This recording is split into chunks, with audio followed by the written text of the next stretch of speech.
Allerliefste mensen. Er wordt gesproken over paraplu's, hoor ik. Ja. Dat het zo hard regent. Maar wat is belangrijker dan regen en paraplu? Poëzie. Inspireren, maar toch verrassend. Iets wat je niet zag aankomen.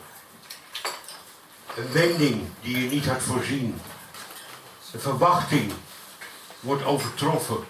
Of juist helemaal niet. En plotseling iets voor je. Ontzettend mooi. Of het tegenovergestelde. Wij gaan vanmiddag naar verrassingen luisteren.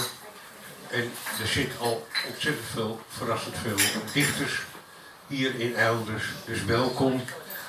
Onze gastdichter is er ook, Jeroen van Kan. Dus hij gaat ook laten horen en zien wat poëzie is. We beginnen met Serafina. En zij gaat die eerste ronde presenteren. En Serafina heeft foldertjes op de tafels gelegd over een boekhandel. Een boekhandel waarover zij misschien nog iets gaat vertellen. Serafina Hasselt.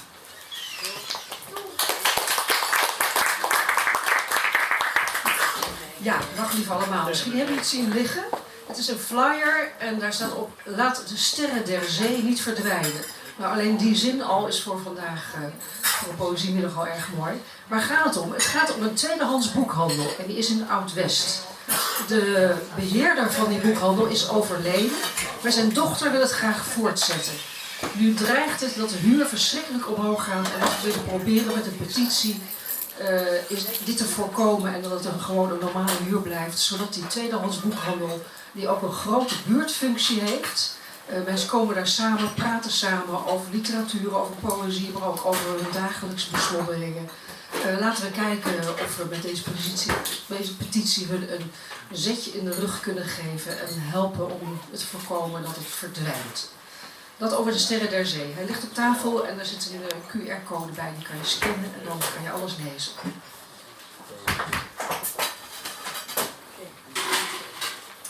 Mijn gedichten.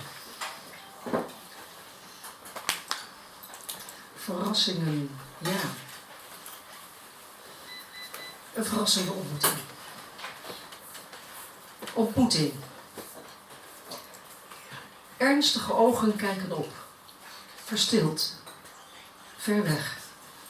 Als verwonderd over je zijn. Zie je mij en ook even niet. Nog landend in mijn onverwachte aanwezigheid zie ik onbekende wegen bewandeld worden. Ik streel even je wang om je hier te halen. Jij pakt en kust de hand plots zo dichtbij. Een moment van teder houvast, terwijl jij zoekt naar wat is of kan zijn.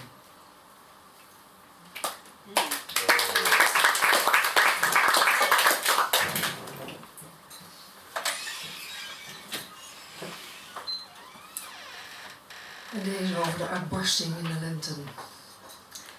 Lente me. Jij zag mij als eerste die keer. Ik kuste jou als eerste die keer.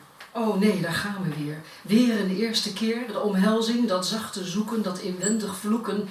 Je gooide je bier om voor de derde keer. Het schuchter schuren zoenen. Zonder gescheer, wel een beetje zeer. Zijn verwondering en afkeer. Ik geloof het niet meer. Geen zin in dit nu weer. Oh God, daar gaan we weer. Nog een keer, een eerste keer. Jij zong en riep. Zing met mij mee dit keer. Lente me, lente me. Ontdek het weer. Ik negeer, oud zeer, maar val niet meer.